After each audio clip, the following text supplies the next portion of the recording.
Hello, and welcome to my channel, Vinocious. I know it has been some time since my last video.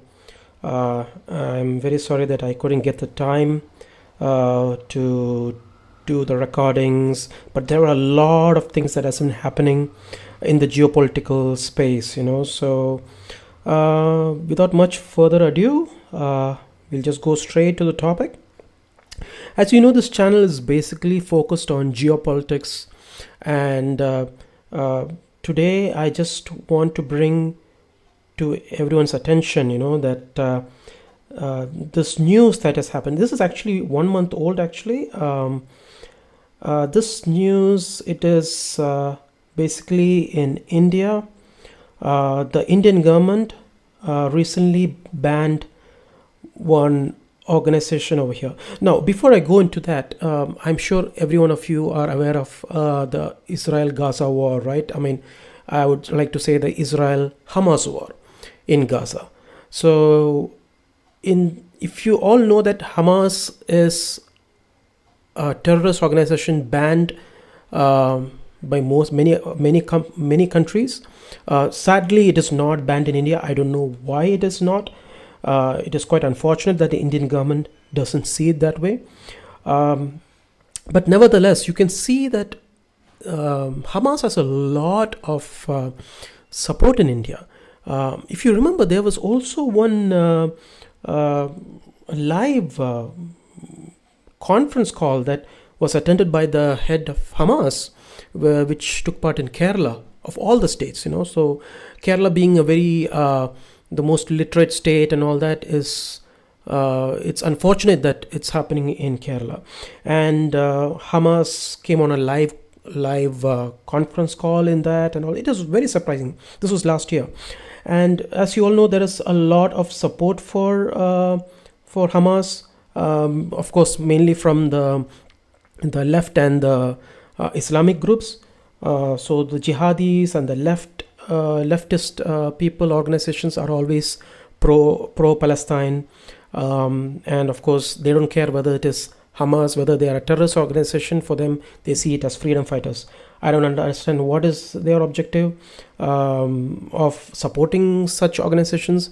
If that is a logic, then I think organizations like LET, all those Pakistani-based terrorist organizations, they all are also legitimate, right? So it makes no logical sense for the left parties to be supporting it. The Muslim organizations, the jihadis, I can understand. They are following the Quran. They will support Muslims. So whether the terrorist organization is Muslim or not, they don't care, as long as they are following the Islamic rules and all that. In the Islamic eyes, it's seen as legitimate. Anyway, so as you all know that of course there is support for Hamas in India from the left and the jihadi groups, and it was quite interesting that this news that I'm sharing now. It is interesting. Why? Because I didn't know that a pro-Hamas organization existed in India. Can you believe that? So there is this organization called HIZB-UT-TAHRIR. Now, this organization was banned by the government of India in October. This was last month.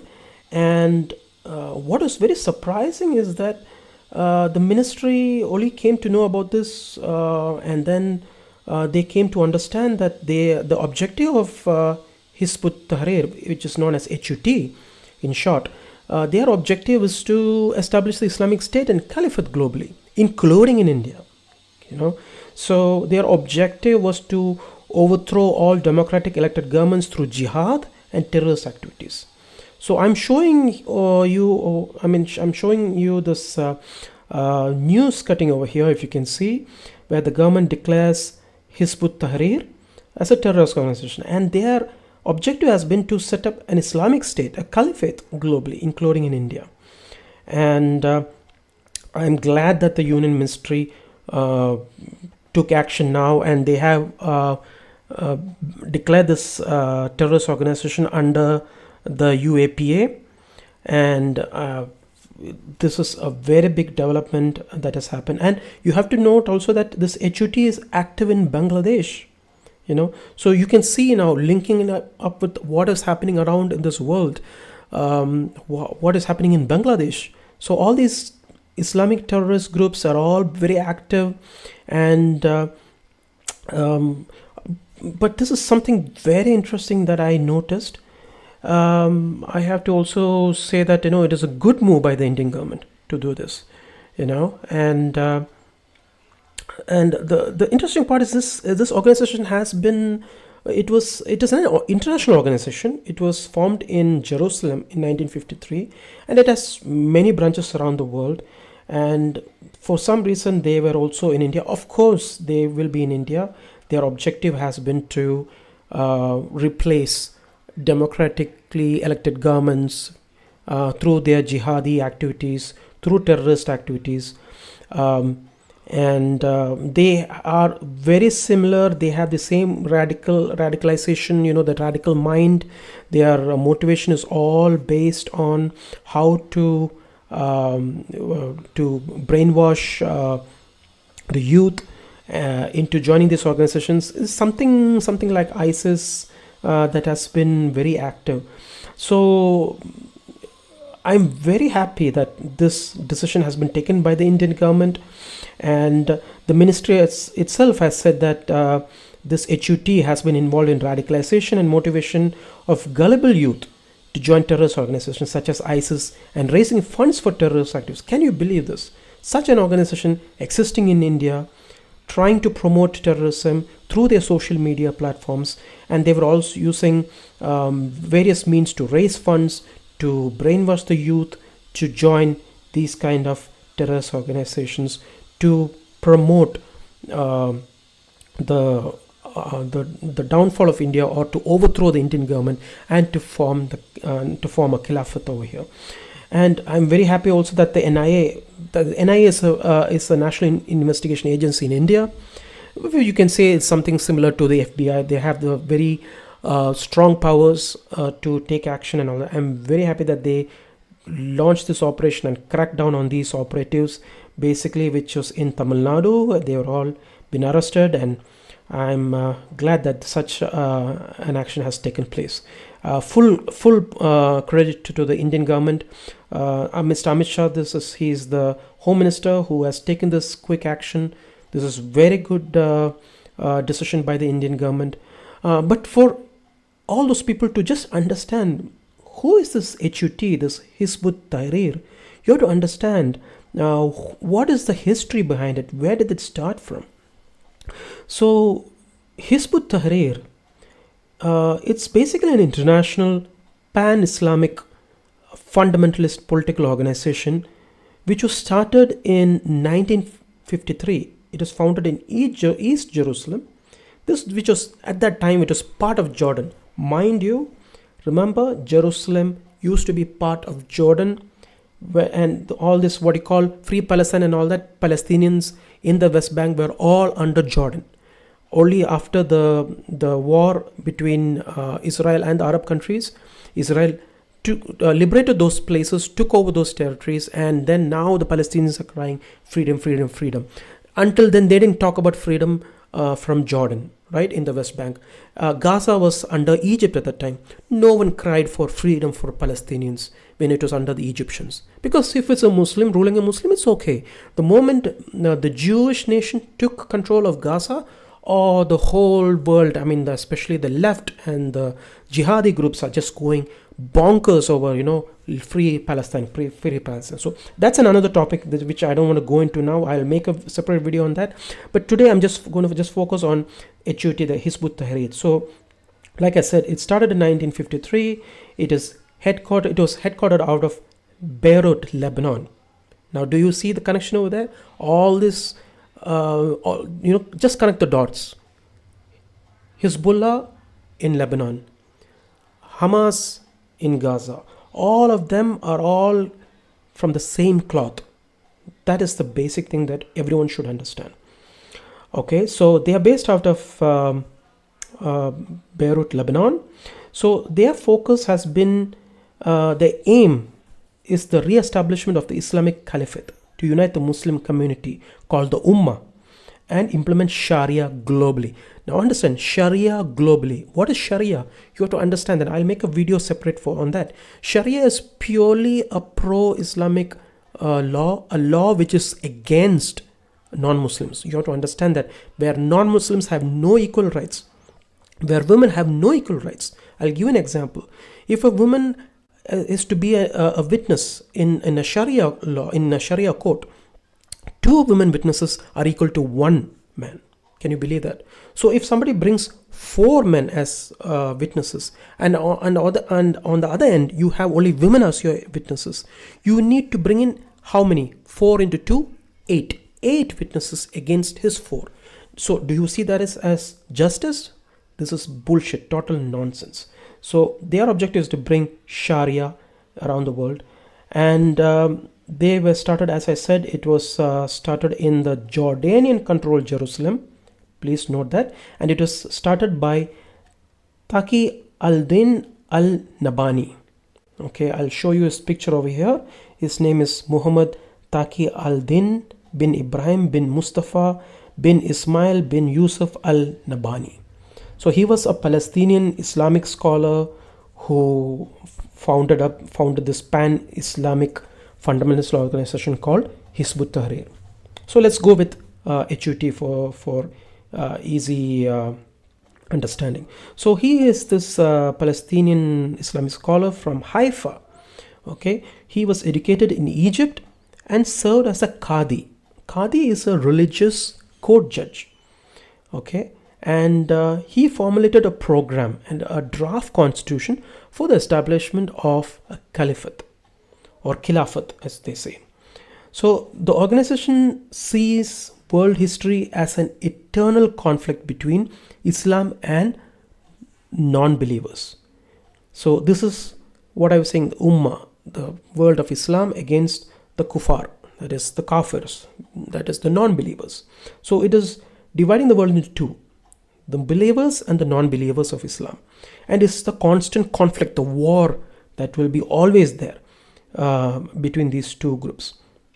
And their objective is, with the state system considered as like more of a historical assault on Islam. So they constantly believe that the state system, or what you call a political entity, which is part of our society, where governments are formed, we people elect these governments. It's an apparatus which helps us in governing our country, right? And they view this as always having an historical assault, that these kind of governments are always in conflict with Islam. So as per the Islam, nothing else is accepted as legitimate. So this organization, this group, views jihad as an essential aspect of its vision and considers it an imperative duty aimed at combating disbelief until all submit to Islamic rule. So understand that their objective is purely to do jihad until everyone who are non-Muslims submit to Islam. And they make no distinction between the violent and spiritual dimensions of jihad. So jihad, some people say that is peaceful jihad, that is all total bullshit. So they have no distinction over there. Ultimately, it is purely to just do jihad, bring all people under the Islamic law. So as an initial step, what did the HUT do? Their objective was to direct attention to the near enemy, advocating the removal of rulers pretending to be Muslims, a step they consider a prerequisite for the global spread of Islam. So you understand that. So what they're looking at is they want to advocate the removal of rulers. What do you say that like all our governments, democratically elected governments, are not seen as legitimate, and their objective is to remove them. Okay.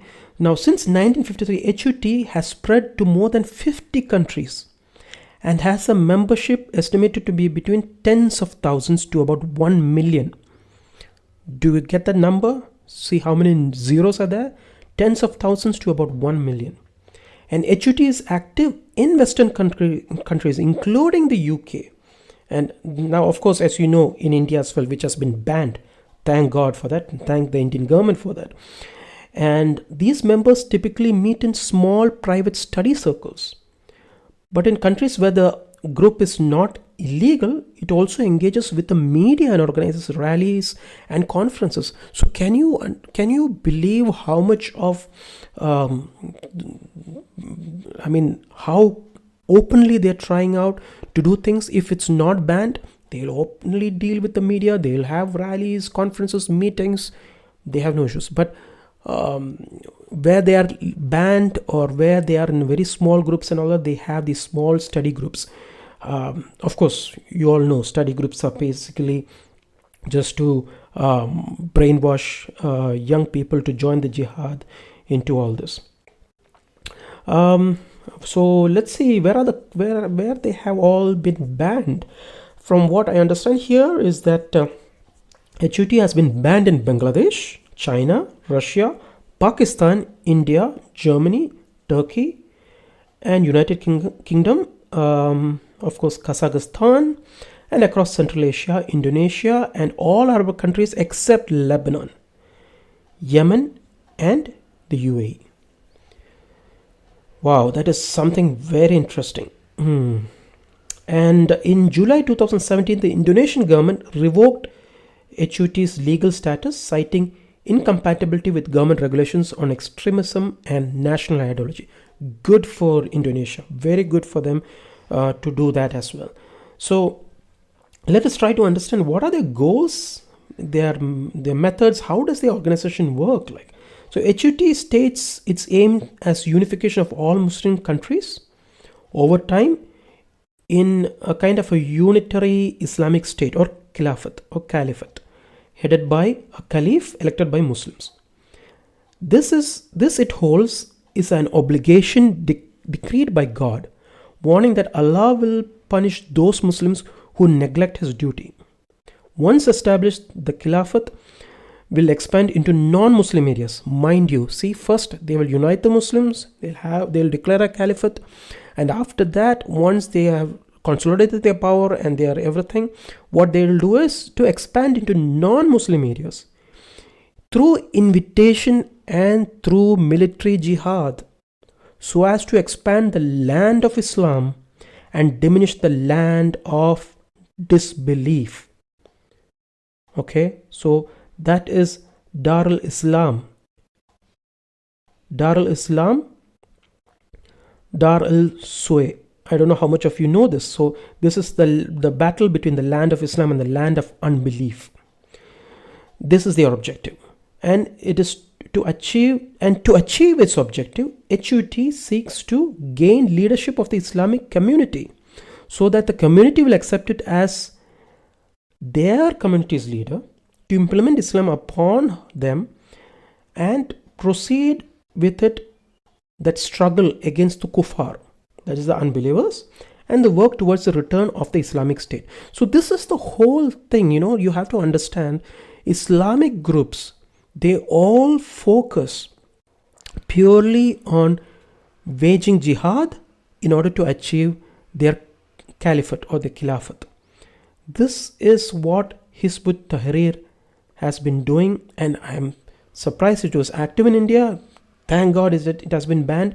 Even though they're banned in Bangladesh, they are active over there, and I hope and pray that Bangladesh will return to its senses. I'm hopeful that now with Trump winning, the big date everyone is looking for is January 20th, when he takes over power. That will be a historic moment, and I hope from there, because of the good friendship between Modi and Trump, I hope that Bangladesh, all that madness will be restored.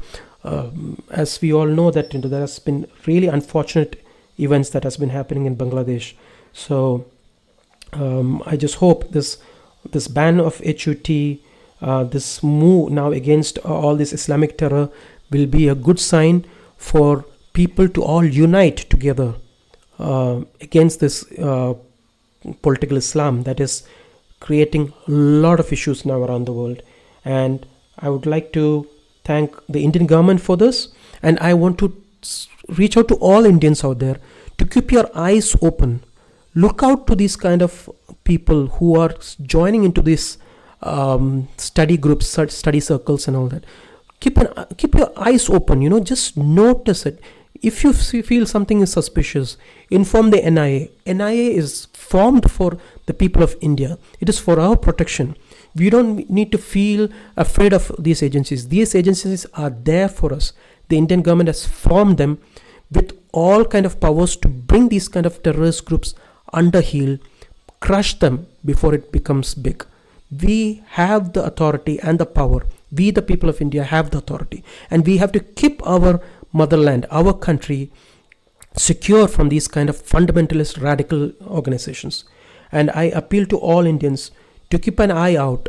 If you see some people, some organizations gathering around, having these kind of secret meetings and all that, inform the NIA. Not your local police and all that. Of course, you should inform your local police, but don't expect or depend on the local police to do anything. You inform the NIA immediately. Let them know, because they are all monitoring them, and whatever information you pass, it'll be useful. It is for the protection of our nation, for our people. And I just hope that our fight against terrorism keeps going strong, and with a strong Prime Minister like Modi, with a Home Minister like Amit Shah, with a solid government at the center, I believe that we can destroy these kind of fundamentalist groups. And I wish and pray for all Indians to think like us. Let us fight against this kind of jihadi groups. Let's destroy them. Let's speak to Muslims. Let us educate Muslims about the dangers of these kind of organizations. I am not against Muslims. We should not be against Muslims. These are people who were born into that faith. But I am personally against Islam, against that political, the ideologies, the sick teachings that is by their prophet, which has twisted the minds of young people to go into these kind of crazy, joining these kind of crazy organizations, to get into this kind of wild acts of terror. We should help and educate our Muslim friends to understand the dangers of Islam, the dangerous teachings in the Quran and the Hadiths, which is totally against humanity. You take any religion out there in the world, whether you take Hinduism, Buddhism, Christianity, Sikhism, Judaism, all the religions, they all talk very good things. But in the Quran and the Hadiths, I'm not saying there are good teachings, there are good verses in it, but it is sprinkled with a lot of hatred, lot of anti-humane kind of teachings, which makes no sense. Sometimes I think, how can people believe in something like this, where it is talking about dividing people between the people of the faith, people of Islam, and the people of the disbelievers? Of course, many other religions also have the division of believers and non-believers, and I totally accept that. Christianity, Judaism, all has the world of the believers and the non-believers, but it never teaches about going out and killing people or destroying them, or not to make friends with them. But the Quran and the Hadiths all talk about that. Not to make your Christians and the Jews as your friends. Do not be friends with the idolaters. These kind of things, which is totally against humanity. We have to talk about brotherhood, right? About all people coming together. But here Islam is all about dividing. And I want to just give you a quote by Dr. Ambedkar, who, as you all know, is the father of our Indian Constitution. What he had talked about Islam, he has purely mentioned that Islam is not a brotherhood of humanity. It is not a brotherhood of mankind, but it is a brotherhood of their own, within their own kind of group. I'll share a quote over here for you so that you can understand. I don't want to misquote him, but this is what Dr. Ambedkar said before he was thinking about moving from Hinduism to something else. He wanted to convert to some other religion. He looked at Islam, he didn't like it, and ultimately he chose Buddhism. Like I said, that's his choice of choosing Buddhism. That is his choice. I am totally in support for people to choose their own religion, what they want to convert into any religion. I have no issues with that. But what I'm trying to highlight over here is the dangers of Islam that is clearly mentioned in the Quran and the Hadiths. And these verses are being used by these terrorist organizations like HUT, LUT, and all those nonsense organizations. And we have to expose these organizations. And I'm appealing to all Indians to talk to your Muslim friends, not to argue with them. Don't fight with them. It's not about fighting, but you can educate them. Everyone has to spend some time to understand the Quran, the Hadiths. There are a lot of online sources out there, a lot of online portals out there which are now exposing these verses. And I want every one of you to read it. Read the Quran, read the Hadiths. Find these evil teachings that is there, and utilize it to, when you speak with your Muslim friends, don't argue with them, reason with them. Now, if they still don't understand it, well, that's their choice. They want to not use their brain to think, that is their choice. But let us all try to fight. We all, when I'm saying fight, I'm not talking about taking weapons and go and physically fight, but it is a fight of ideologies. It is a fight of our minds, and we all have to unite together, all Indians together. I'm talking about everyone together against political Islam. Let us destroy this curse out of our society, and let us have a better India, a greater India, for a better future for us. And I wish all Indians to think in that way. Thank you so much for listening. Jai Hind. God bless you all. Thank you.